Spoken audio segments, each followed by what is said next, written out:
उत्तर आमेरिकार एक गहीन जलाशय लुसिया जलाशय जार आयतन प्राय 5600 किलोमीटर। এই জলাশয় যেমন বিস্তৃত তেমনি খুব ঘন, সাথে বড় বড় গাছগাছালিতে ভরপুর। তবে এই জলাশয়ের একটি বিশেষ ভয়ানক দিক হলো উক্ত জলাশয়ে প্রায় 20 থেকে 30 লক্ষাধিকের উপরে কুমিরের বাস। যদি আপনি কোনোভাবে ভুলক্রমেও এই লুসিয়া জঙ্গলে হারিয়েও যান তবে আপনার বেঁচে থাকার তেমন কোনো আশা নেই। তো এই লুসিয়া জলাশয়ের সৌন্দর্য উপভোগ করতে মাঝে মাঝে কিছু প্রকৃতিপ্রেমী মানুষেরা উক্ত জলাশয়ের উপর দিয়ে হেলিকপ্টার অথবা ছোট প্লেন নিয়ে জলাশয়ের সৌন্দর্য উপভোগ করতে আসেন। আর তেমনই একটি প্লেন এই জলাশয়ের উপর দিয়ে যাওয়ার সময় হঠাৎই প্লেনের যান্ত্রিক ত্রুটির ফলে সেটি লুসিয়া জলাশয়ে গিয়ে ক্র্যাশ করে। তবে বেশ কিছু যাত্রী তখনও বেঁচে ছিল, কিন্তু তারা আটকা পড়ে যায় কাঙ্ক্ষিত লুসিয়া জলাশয়ের ভয়ানক জঙ্গলে। কিছু যাত্রী কুমিরের শিকার হলেও বাকি যাত্রীদের বেঁচে ফিরতে হবে। লক্ষাধিক কুমির, ভয়ানক জঙ্গল। এখন তাদের এই ভয়ানক কুমিরের থেকে বেঁচে ফিরতে হবে, কিন্তু নেই কোনো উপায়। তাহলে কিভাবে এখন তারা বাঁচবে, সাথে বেঁচে ফিরবে? প্রতি মুহূর্ত ভয়ার্ততার সাথে টানটান উত্তেজনা নিয়ে মুভিটি তৈরি করা হয়েছে। তবে চলুন আমরাও আমেরিকার লুসিয়া জলাশয়ে ভ্রমণ করে আসি, দেখে আসি বিমান ক্র্যাশের পরে কাঙ্ক্ষিত যাত্রীরা বেঁচে ফিরতে পেরেছিল কিনা, নাকি ভয়ানক জলাশয়ে হিংসাত্মক কুমিরের খাবারে পরিণত হয়েছে। তো আপনিও যদি সেরা মুভির সেরা অভিজ্ঞতা নিতে চান তবে ভিডিওটি পুরোপুরি দেখতে হবে। তাহলে চলুন দেখে আসি 2025 সালে সদ্য নির্মিত দ্য বেইউ মুভির গল্প কথা। আসসালামু আলাইকুম বন্ধুরা, আমি সোহাগনিক আছি মুভিজ ট্র্যাকারের সাথে।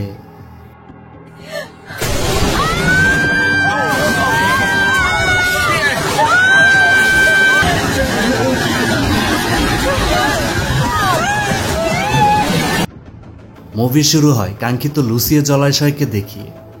এই জলাশয়ের কয়েকশো কিলোমিটার পর্যন্ত কোনো মানুষের বসবাস নেই। তো এই জঙ্গলেরই কোনো একটা গহীন জায়গায় কিছু লোকজন দেখা যায়। তারা একটা গোডাউনের মতো বানিয়ে সেখানে কিছু একটা কাজ করছে। তাদের কাজবাজ দেখে বেশ সন্দেহজনক লাগে। কয়েকজন আবার বন্দুক নিয়ে পাহারা দিচ্ছে। তো এদের কাজ দেখে বোঝা যাচ্ছে তারা এখানে বিভিন্ন মাদকদ্রব্য তৈরি সহ এটা একটা ল্যাবের মতো তৈরি করেছে। যেহেতু দূর দূরান্তে কোনো মানুষজন নেই তাই তারা এই জায়গা বেছে নিয়েছে। এইখানে বিভিন্ন কেমিক্যাল দিয়ে মাদকদ্রব্য তৈরি করা হচ্ছে। তো কর্মীরা কাজ করছে, তাদের পাহারা দিচ্ছে বেশ কিছু গ্যাংয়ের লোকজন। একটু পরে উক্ত জায়গায় স্পেশাল ফোর্সের অফিসারদের দেখা যায়। তারাই জায়গায় হামলা করবে। অফিসাররা সবাই খুব দ্রুত ওই গোডাউনের ভেতর ঢুকে অনবরত ওপেন ফায়ারিং শুরু করে দেন। তখন ওই গ্যাংয়ের লোকজনও তারাও আবার অফিসারদের উপর পাল্টা ফায়ারিং করে। তো এইভাবে খানিকক্ষণ গোলাগুলিতে গ্যাংয়ের বেশ কিছু সদস্য সেখানেই মারা যায়। মুহূর্তের ভেতরই অফিসাররা উক্ত জায়গা নিজেদের নিয়ন্ত্রণে নিয়ে আসেন। তবে গ্যাংয়ের লোকজন সুযোগ বুঝে তাদের ব্যবহৃত কেমিক্যালগুলো ওইখানেই ফেলে দেয়। তো দেখা যায় এই কেমিক্যালগুলো পানিতে ভেসে পুরো লুসিয়া জলাশয়ে ছড়িয়ে পড়ে। এক পর্যায়ে ক্ষতিকর কেমিক্যাল ওই জলাশয়ে থাকা হিংস্র কুমিরের সংস্পর্শে আসলে দেখা যায় উক্ত কেমিক্যালের ফলে জলাশয়ে থাকা কুমিরের ভিতর কেমন জানি পরিবর্তন হয়ে যায়। তারা আগের থেকে অনেক বেশি শক্তিশালী আর হিংস্র হয়ে যায় এবং একে অপরের উপর আক্রমণাত্মক হয়ে পড়ে। তো এই ঘটনার বেশ কিছুদিন পরের সিন দেখানো হয়। দেখা যায় ভার্সিটিতে একটা বায়োলজি ক্লাসে লেকচার দিচ্ছেন এক শিক্ষিকা। তিনি এই কুমিরের ব্যাপারে শিক্ষার্থীদের লেকচার দিচ্ছেন। তো এই ক্লাসে একজন শিক্ষার্থী কাইল, অত্যন্ত মেধাবী একজন শিক্ষার্থী। ক্লাস শেষ হলেই কাইলের সাথে তার বন্ধু এলিসের দেখা হয়।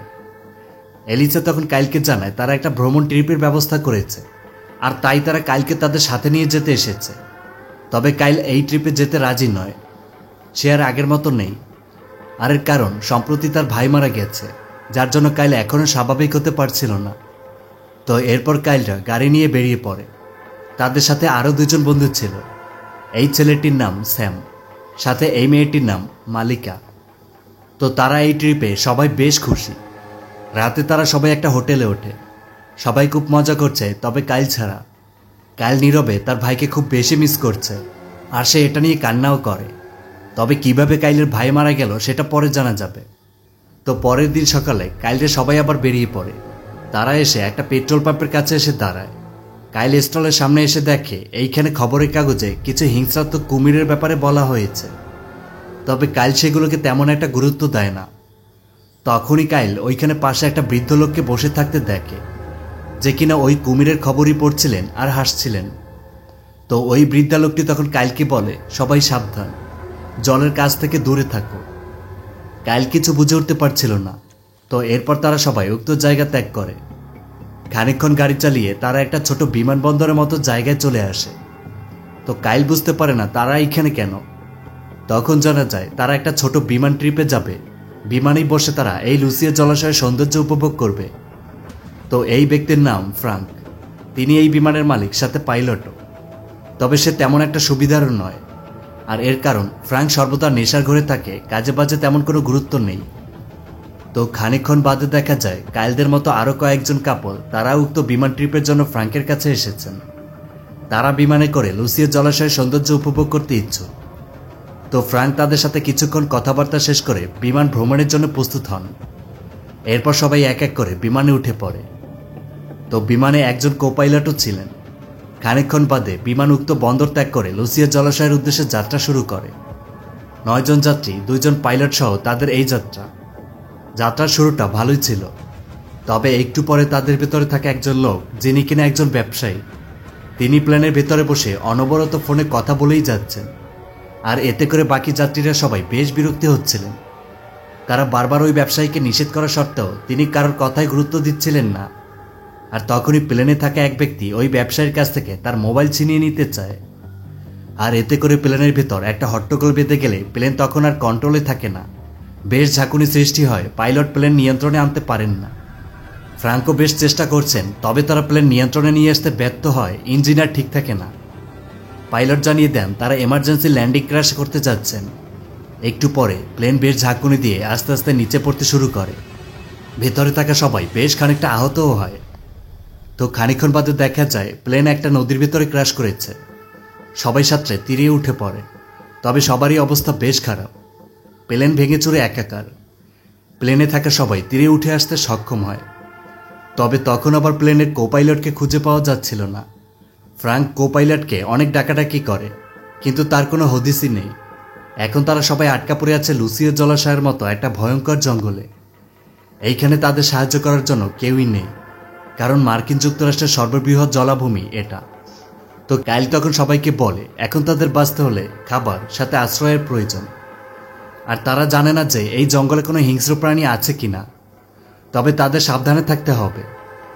এখন তাদের বাঁচতে হলে এই জায়গা ত্যাগ করা জরুরি। ফ্র্যাঙ্ক তখন বলে তাদের কোনো একটা দিক নির্দিষ্ট করে এগোতে হবে। তারা উত্তর পূর্ব দিকে এগোবে। হয়তো তারা কোনো রেস্কিউ টিমের দেখা পেতেও পারে। তবে এখন তাদের সর্বপ্রথম খাবারের খোঁজ করাটা জরুরি।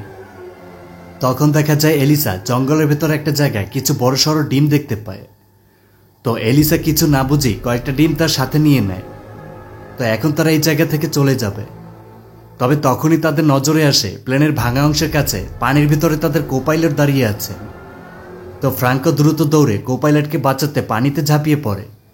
তার সাথে কাইল ও স্যামও পানিতে নেমে পড়ে। তারা 3 জন সাঁতার কেটে এগোচ্ছে। ফ্রাঙ্ক সাঁতার কেটে কোপাইলটের কিছুটা কাছে যেতেই দেখা যায় কোপাইলটের পেছন থেকে একটা বড়সড় দানব আকারের কুমির এসে তাকে পানির ভিতরে টেনে নিয়ে যায়। এটা দেখে সবাই তো মারাত্মক ভয় পেয়ে যায়। ফ্রাঙ্করা দ্রুত সাঁতার কেটে পানি থেকে তীরে চলে আসতে সক্ষম হয়। তবে ওই কুমিরটি কোপাইলটকে ভয়ানকভাবে টেনে ছেড়ে নিয়ে চলে যায়। ফ্রাঙ্করা এটা দেখে সবাই একদমই থ হয়ে যায়। তো আর দেরি নয়, তাদের যত দ্রুত সম্ভব এই জায়গা ত্যাগ করতে হবে। তাই তারা দ্রুত উক্ত জায়গা থেকে জঙ্গলের ভিতরের দিকে চলে যায়। এরপর তারা জঙ্গলের ভিতর দিয়ে হাঁটছে। এক পর্যায়ে জঙ্গলের রাত নেমে আসে, চারপাশে অন্ধকারে ঢেকে যায়। তারা সবাই একটা জায়গায় বসে পড়ে, এইখানেই রাত কাটাবে। ফ্রাঙ্ক আগুন জ্বালিয়ে দেয়। তো সবাই তীব্র আতঙ্ক নিয়ে বসে আছে। কাইল তাদের সবাইকে বলে তাদের খাবার জন্য কিছু খুঁজতে হবে। তবে জঙ্গলের বিশেষ কিছু ফলমূল রয়েছে যা খাওয়া যাবে না, সেগুলো বিষাক্ত। কাইল যেহেতু বায়োলজির শিক্ষার্থী, তার উপর এই বন জঙ্গল ব্যাপারে তার ভালোই জ্ঞান রয়েছে। তাই সবাই তাকে তাদের দলনেতা বানিয়ে নেয়। কিন্তু এখানে মালিকা নামের মেয়েটি কাইলকে দলনেতা মানতে রাজি নয়। সে কাইলের বিপক্ষে ছিল। যাই হোক, মাঝরাতে সবাই ঘুমোচ্ছিল। তবে তখনই তাদের ভেতরে থাকা সেই ব্যবসায়ী লোকটি প্রকৃতির ডাকে সাড়া দিতে জঙ্গলের কিছুটা ভেতরে চলে আসে। তখন তার হাত থেকে তার মোবাইল ফোনটি পাশেই ঝোপের ভিতরে পড়ে যায়। তো ওই লোকটি মোবাইল খুঁজতে খুঁজতে ঝোপের ভেতরে যাওয়া মাত্রই একটা বড়সড় কুমির এসে তার মাথায় কামড় বসিয়ে দেয়। সকালে সবাই ঘুম থেকে উঠে দেখে তাদের একটু পাশে ব্যবসায়ী পড়ে আছে, তার এই অবস্থা। এটা দেখে কাইলে সবাই আরও বেশি মারাত্মক ভয় পেয়ে যায়। তবে কাইলরা এবার জানতে চায় এটা কেন হচ্ছে। কুমির আক্রমণ করলে তো তারা পুরোটাই খেয়ে নিবে, কিন্তু না, এইখানে কুমিরগুলো আক্রমণ করে তাদের মেরে ফেলছে। তারা খাবারের জন্য আক্রমণ করছে না, তাহলে নিশ্চয়ই কোনো অদ্ভুত কারণ রয়েছে। তো ফ্রাঙ্কো তখন বলে, গুজব আছে নাকি ইদানিং এই লুসিয়া জলাশয়ের কুমিরগুলো অদ্ভুত আচরণ করছে। ফ্রাঙ্কো তখন জানায় সাধারণত কুমিরেরা মানুষের শব্দে ভয়ে পালিয়ে যাওয়ার কথা, কিন্তু এইখানে ঠিক উল্টোটা হচ্ছে। এই কুমিরগুলো দৈত্যাকৃতির, তারা মানুষকে না খেয়ে তাদের হত্যার উদ্দেশ্যে বেরিয়েছে। তো তাদের কথা বলার মাঝেই এলিস দূরে একটা ঘরের মতো কিছু একটা দেখতে পায়। এরপর তারা ওই জায়গায় যাওয়ার উদ্দেশ্যে বেরিয়ে পড়ে। তো কিছুটা পথ হেঁটেই তারা সেই ঘরের মতো জায়গাটির কাছে চলে যায়। এইখানে তাদের সাথে থাকে একজন মহিলা, তিনি সবার আগে হাঁটছিলেন, পেছনে কাইলরা। আর তখনই কাইল সবাইকে থেমে যেতে বলে। কাইল কিভাবে জানে বুঝতে পারছিল তাদের আশেপাশে জঙ্গলের ভেতরে বেশ কিছু কুমির ওত পেতে রয়েছে তাদের জন্য। তো সবাই চুপচাপ দাঁড়িয়ে আছে, তারা এখন এই জায়গা থেকে সবাই একসাথে দৌড়ে পালাবে। কাইল সবাইকে এটাই বলছিল। আর তখনই দেখা যায় সেই মহিলাকে চোখের পলকে টেনে জঙ্গলের ভিতরে নিয়ে যায়। এটা দেখে কাইলরা মারাত্মক ভয়ে সবাই ওই ঘরের দিকে দৌড় দেয়। আর তাদের পেছন থেকে কয়েকটা বড় সড়ো কুমির এসে তাদের দিকে ধাওয়া করে। এগুলো সবাই দানব আকৃতির। কাইলরা সবাই দৌড়ে সেই ঘরের ভিতর ঢুকে পড়ে, কিন্তু জয়ী ঢোকার সময় তার পায়ে একটি কুমির কামড় বসিয়ে দেয়। তবে তার বয়ফ্রেন্ড টম কোনোভাবে জয়কে টেনে ঘরের ভিতর নিয়ে আসতে সক্ষম হয়। দেখা যায় কুমিরগুলো বেশ মারাত্মক ভয়ঙ্কর আচরণ করছে, কোনোভাবেই সামলানো যাচ্ছিল না। একটা পর্যায়ে কুমিরগুলো চলে যায়। তো এই জায়গাটা এখন নিরাপদ, তারা আজকে এইখানেই থাকবে। রাতে তারা বাহির থেকে কিছু একটা অদ্ভুত শব্দ শুনতে পায়। কুমিরগুলো নিজেরাই একে অপরকে আক্রমণ করে মেরে ফেলছিল, সেটারই শব্দ তারা পাচ্ছিল। তো রাতে তারা পালাবদল করে ঘুমোবে, যাতে করে তারা সবাই হিংস্র কুমিরগুলো থেকে রক্ষা পায়। কাইলও শুয়ে আছে। তখন তার ভাইয়ের কথা মনে পড়ে। দেখা যায় কাইল আর তার ভাই একটা শপে গিয়েছিল। তখন সেখানে কিছু লোক দোকানে হামলা চালায়। তারা একটা ছোট মেয়েকে জিম্মি করে। তো কাইলের ভাই সেই মেয়েটিকে বাঁচাতে গেলে এক পর্যায়ে ওই লোকগুলোর হাতে তার ভাই মারা যায়। কাইল তার ভাইকে খুব বেশি ভালোবাসত। তার ভাইয়ের এই অনাকাঙ্ক্ষিত মৃত্যু সে ভুলতে পারছে না। যাই হোক, সকালে স্যাম ওই ঘরের ভিতরে একটা ম্যাপ খুঁজে পায়। সেটা সে কাইলকে দেখায়। এই ম্যাপে তারা যেইখানে তাদের প্লেন ক্র্যাশ হয়েছিল সেই জায়গা তারা দেখে চিনতে পারে, এবং এখন বর্তমানে যে জায়গায় রয়েছে সেটাও ম্যাপে ছিল। তবে কাইল তখন উক্ত ম্যাপে ওই জঙ্গলের ভেতরেই একটা ভবন দেখতে পায়। তো ম্যাপে তারা ভবনের আকার দেখে বুঝতে পারে এটা একটা কারখানা বা গোডাউনের মতো কিছু হবে। কিন্তু তাদের ওই ভবনের কাছে পৌঁছাতে হলে একটা ছোট নদী পার করে যেতে হবে। হয়তো সেখানে কোনো সাহায্য তারা পাবে, অথবা কোনো রেডিও দ্বারা তারা সংকেত পাঠাতে পারবে। তো তারা সবে সেখানে যাওয়ার জন্য রাজি হয়, কিন্তু মালিকে আবারও ঝামেলা পাকিয়ে বসে। সে জানায় এই জায়গা থেকে তাদের কোথাও যাওয়া উচিত নয়, কারণ বাহিরে তাদের জন্য মৃত্যু অপেক্ষা করছে। কিন্তু ফ্রাঙ্ক জানান এইখানে থাকলে তারা না খেয়ে মারা যাবে, সুতরাং তাদের বাঁচার জন্য প্রচেষ্টা চালিয়ে যাওয়াটাই বুদ্ধিমানের কাজ হবে। তবে কাইল তখন সবাইকে কিছু কথা বলে। কাইল বলে, যদি ওই কুমিরগুলো তাদের সামনে চলে আসে অথবা তাদের আক্রমণ করে, তবে যত দ্রুত সম্ভব সেখান থেকে দৌড়ে পালাতে হবে। আঁকাবাঁকা বা জিগজ্যাগভাবে দৌড়ে কোনো লাভ নেই, এতে করে শরীর দুর্বল হয়ে পড়বে। আর এই কুমিরগুলো ঘন্টায় 24 মাইল পর্যন্ত দৌড়তে পারবে, সুতরাং সোজা দৌড়তে হবে। আর যদি কোনোভাবে এগুলো আমাদের ধরেই ফেলে, তবে যতটা সম্ভব তাদের নাক অথবা চোখে আঘাত করতে হবে, এতে করে এই কুমিরের হাত থেকে রেহাই পাওয়া যাবে। তো এরপর তারা সবাই উক্ত জায়গা থেকে বেরিয়ে পড়ে। সবাই জঙ্গলের পথ ধরে সামনে এগোয়। এইখানে ডোমের গার্লফ্রেন্ড জয়ী মারাত্মকভাবে আহত। তাকে নিয়ে সামনে এগোনো খুবই মুশকিল, তবে ডোম তাকে খুবই ভালোবাসে, সে তাকে ধরে এগোচ্ছে। এইভাবে কিছুক্ষণ হেঁটে তারা খানিকক্ষণ বাদেই কাঙ্ক্ষিত নদীর কাছে চলে আসে। কিন্তু নদীর কিনারায় কোনো বোট বা নৌকা জাতীয় কিছুই নেই। এখন তাদের নদী পার হতে হবে। তো করার কিছুই নেই, তাদের এখন ভেলা বানিয়ে এই নদী পার হতে হবে। কিন্তু তাদের হাতে সময় একদমই কম। সন্ধে নামার আগেই তাদের এই কাজ করতে হবে, না হলে তারা আবার আটকা পড়ে যাবে। তাই তারা সবাই মিলে এখন শুকনো গাছ দিয়ে ভেলা তৈরি কাজে লেগে পড়ে। ফ্রাঙ্ক, স্যাম আর এলিস শুকনো গাছ নিয়ে আসতে জঙ্গলের ভিতরে যায়। ফ্রাঙ্ক আর স্যাম গাছ নিয়ে ফিরে আসার সময় পেছনে থাকা এলিস জঙ্গলের ভিতর কিছু একটা শব্দ শুনতে পায়। তো এলিস তখন কিছু না বুঝেই জঙ্গলের ভিতরে ঢুকে পড়ে। ফ্রাঙ্ক আর স্যাম গাছ নিয়ে বাকিদের কাছে চলে আসে। তখন তারা দেখে তাদের সাথে এলিস নেই, সে ফিরে আসেনি। অন্যদিকে এলিসকে দেখা যায়। সে জঙ্গলে একটা কুমিরের সামনে চলে এসেছে। তবে তার হাতে একটা লাঠি দিয়ে সোজা কুমিরের চোখ বরাবরে আঘাত করে দেয়। তো একটু পরে এলিস বাকিদের কাছে চলে আসে। তাকে দেখে সবাই বেশ খুশি। তো তাদের ভেলা বানানো কাজ শেষ, এইবার তাদের নদী পার হতে হবে। ভেলা পানিতে ভাসায়, সবাই ভেলায় উঠে পড়ে। আর তখনই দেখা যায় তীর থেকে কয়েকটা কুমির ডাঙা থেকে নদীতে নেমে আসে। ফ্রাঙ্করা তো মারাত্মক ভয় পেয়ে যায় সবাই। দ্রুত তারা ভেলা ভাসিয়ে এগিয়ে চলেছে। তবে তখন জয়ী কেমন জানি অন্যমনস্ক হয়ে যায়। সে সবার দিকে তাকায়, আর এরপর জয়ী বাকিদের জীবন বাঁচাতে সে নিজেই ওই নদীতে ঝাঁপিয়ে পড়ে। সবাই এটা দেখে একদমই হতবাক। জয়ী পানিতে ভেসে আছে। ডোম জয়কে বাঁচানোর জন্য প্রাণপণ চেষ্টা করে, তবে বাকিরা ডোমকে শক্ত করে ধরে রাখে। একটু পরে দেখা যায় কুমিরগুলো জয়ীর কাছে এসে তাকে পানির ভিতরে টেনে নিয়ে চলে যায়। সবাই হতবাক হয়ে সেই দিকে তাকিয়ে থাকে। বাকিদের জীবন বাঁচাতে জয়ী তার জীবন উৎসর্গ করে দিয়েছে। তো এরপর বেশ খানিকক্ষণ ভেলা নিয়ে তারা উক্ত নদী থেকে জঙ্গলের ভিতরে ঢুকে পড়ে। একটু পরে তারা ম্যাপে দেখানো সেই ভবনটি দেখতে পায়। এটা দেখে তারা একটু হলে স্বস্তি পায়। তো এরপর তারা আস্তে আস্তে উক্ত ভবনের কাছে যায়। আচ্ছা, এই ভবনটি কিন্তু মুভির শুরুতে দেখানো সেই জায়গাটা যেখানে মাদক চোরাকারবারীরা মাদকদ্রব্য তৈরি করত। যাই হোক, এইবার কাইলরা ভেলা ছেড়ে সবাই উক্ত ভবনের ভিতরে ঢুকে পড়ে। তো তারা ভেতরে ঢুকতেই যাবে, তখনই তারা দেখে নিচে আশেপাশে কিছু ফাঁকা বুলেটের খোসা পড়ে আছে, চারপাশে রক্তের দাগ। এরপর তারা ভবনের ভিতরে ঢুকে পড়ে। সেখানে তারা কিছু টর্চ লাইটও খুঁজে পায়। এরপর তারা সামনে এগোলে দেখে চারপাশে বেশ রক্তের দাগ, নিচে অনেক বুলেট পড়ে রয়েছে। দেখে মনে হচ্ছে এইখানে কোনো যুদ্ধ হয়েছে। তারা খানিকক্ষণ খোঁজাখুঁজি করে, কিন্তু তেমন কিছুই তারা দেখতে পায় না। তবে জায়গাটা বেশ বড়, ভেতরটা অনেক স্যাঁতসেঁতে। কাইল তখন বলে তাদের আলাদা আলাদাভাবে এই জায়গা পরিদর্শন করা উচিত। তারা এখন আলাদা দলে ভাগ হয়ে বিভিন্ন দিকে যাবে এবং কোনো ফোন বা রেডিও জাতীয় কিছু খুঁজে বের করতে হবে। তাই এখন তারা আলাদা হয়ে ভবনের বিভিন্ন দিকে চলে যায়। কাইল, স্যাম আর ডোম একটা দিকে আসে। ফ্রাঙ্ক মালিকা আর এলিসকে নিয়ে যায় অন্য একটা জায়গায়। এরপর তারা দলবদ্ধ হয়ে উক্ত জায়গায় খুঁজতে শুরু করে। কাইলরা একটা জায়গায় এসে তারা সেই কেমিক্যালগুলো দেখে বুঝতে পারে ওই কুমিরগুলো হিংস্র হবার পেছনে এই কেমিক্যালই দায়ী। তো তারা এগোচ্ছিল, আর হঠাৎই তখন তাদের পেছন থেকে একটি ছেলেকে দেখা যায়। খুবই আহত অবস্থায় তাদের সামনে আসে। তবে ছেলেটির অবস্থা বেশ খারাপ ছিল, সে তখন সাথে সাথেই মারা যায়। অন্যদিকে ফ্রাঙ্কদের দেখা যায়। ফ্রাঙ্ক এলিসকে একটা কক্ষের দিকে পাঠিয়ে দেয়। তখন ফ্রাঙ্ক আর মালিকের সাথে একটু কথা কাটাকাটি হয়। তো ফ্রাঙ্ক তখন রেগে গিয়ে মালিকাকে ওইখান থেকে নিচে ফেলে দেয়। তবে মালিকা নিচে পড়ে না গিয়ে ওইখানেই ঝুলে থাকে। তখনই দেখা যায় ফ্রাঙ্কের মাথার উপরে একটা বড়সড় কুমির চলে আসে। এরপর ওই কুমিরটি ফ্রাঙ্কের মাথায় কামড় দিয়ে নিচে লাফিয়ে পড়ে ফ্রাঙ্ককে নিয়ে চলে যায়। তখনই সেইখানে কাইলরা এসে মালিকাকে বাঁচিয়ে নেয়।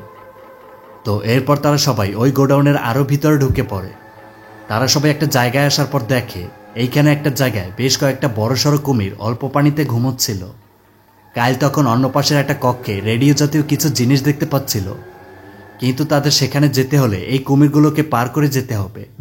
তো করার কিছুই নেই, তাদের এটা করতে হবে। যেহেতু কুমিরগুলো এখন ঘুমোচ্ছিল, তাই এটাই তাদের কাছে সুযোগ।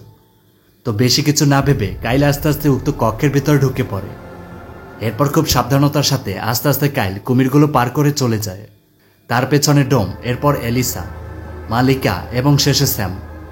কাইল পার হওয়ার পর ডোমও চলে আসে। এরপর এলিসার মালিকাও চলে আসে। তো বাকি রইল স্যাম। স্যাম খুব ভয় ভয় পার করছিল। তবে শেষ প্রান্তে এসে স্যাম হোঁচট খেয়ে নিচে পড়ে গেলে একটা কুমির এসে তার মাথায় কামড় বসিয়ে দেয়। এরপর তার মাথা ছিঁড়ে নিয়েই চলে যায়। কাইল সেখানে থাকা রেডিওগুলো পরীক্ষা করে দেখে সেগুলো ঠিকঠাকই ছিল, আর সেখানে একজনের সিগন্যালও পাওয়া যায়। কাইল তখন দ্রুত তাদের অবস্থান জানিয়ে দেয়। তো কাইল তখন সেখানে থাকা একটা বন্দুক সাথে একটা ছুরি খুঁজে পায়। এখন যেহেতু তারা উদ্ধারের জন্য সিগন্যাল পাঠিয়েছে, তাই দ্রুত তাদের বের হতে হবে। তখন ওইখানে থাকা একটা দরজা দিয়ে তারা বেরিয়ে পড়ে। কিছুটা সামনে এগোতেই দেখে তাদের সামনে একটা বড়সড় কুমির এসে হাজির। এই কুমিরটিকে দেখে এলিস দৌড়ে গিয়ে কুমিরটির সামনে বসে পড়ে। এরপর তার ব্যাগ থেকে সেই কুরিয়ানা ডিমটি কুমিরটির সামনে ধরে, কিন্তু যা ভাবছেন তা হয় না। কুমিরটি এলিসের হাতে কামড় বসিয়ে দেয়। এলিস সজোরে চিৎকার করে। দেখা যায় কুমিরটি এলিসের হাত ছিঁড়েই ফেলে। কাইল কুমিরটিকে লক্ষ্য করে কয়েকটা গুলি ছোড়ে। আর এই ফাঁকে ডোমার মালিকা এলিসকে নিয়ে দ্রুত সেখান থেকে চলে যায়। বাকি রইল কাইল। তো সে তখন ছুরিটি নিয়ে দৌড়ে কুমিরটির চোখে সরাসরি ঢুকিয়ে দেয়, কিন্তু এতেও কোনো কাজ হয় না। কাইল দেখে পাশেই একটা ড্রামে কিছু কেমিক্যাল রাখা। সে তখন উক্ত কেমিক্যালগুলো কুমিরটির গায়ের উপর ঢেলে দেয়। এরপর লাইটার দিয়ে সেখানে আগুন জ্বালিয়ে দেয়। কুমিরটি আগুনে পুড়ে সেখানেই মারা যায়। এরপর তারা চারজন সেখান থেকে বেরিয়ে জঙ্গলে একটা ব্রিজের কাছে চলে আসে। তো তারা তখন দেখে দূরে একটা উদ্ধারকারী হেলিকপ্টার তাদের দিকে আসছে। উদ্ধারকারী দল কাইলদের দেখতে পেয়েছে। আর শেষ পর্যন্ত এই ভয়ানক যাত্রায় কাইলরা এই চারজন বেঁচে ফিরতে পেরেছে। তবে মুভির শেষে ফ্রাঙ্ককে দেখা যায় সে একটা জায়গায় শুয়ে কাতরাচ্ছে। আর মুভিটি এইভাবেই শেষ হয়। তারপর মুভিটি কেমন লাগলো আপনাদের কাছে কমেন্টে জানিয়ে দিন। পরবর্তীতে কী ধরনের মুভি দেখতে চান সেটাও জানিয়ে দিবেন। আর হ্যাঁ, সবাইকে পবিত্র ঈদুল আজহার শুভেচ্ছা। ভালো থাকবেন সবাই। আজ এ পর্যন্তই। আল্লাহ হাফেজ।